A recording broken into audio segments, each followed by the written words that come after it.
A recreation field located behind Storm Hall West is now open.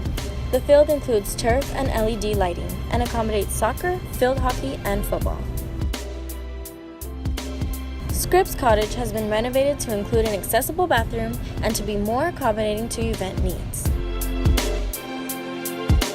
An engineering and interdisciplinary sciences complex has begun construction and is scheduled to be finished January of 2018. The complex will house teaching and research labs, a research MRI, and creative design studio.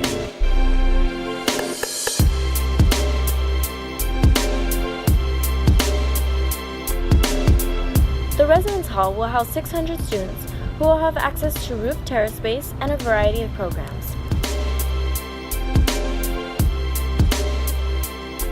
The lounge includes restaurant booth seating, high-top tables, and a collaboration station with a television centered on the wall, in which students can pair up to 4 laptops at a time.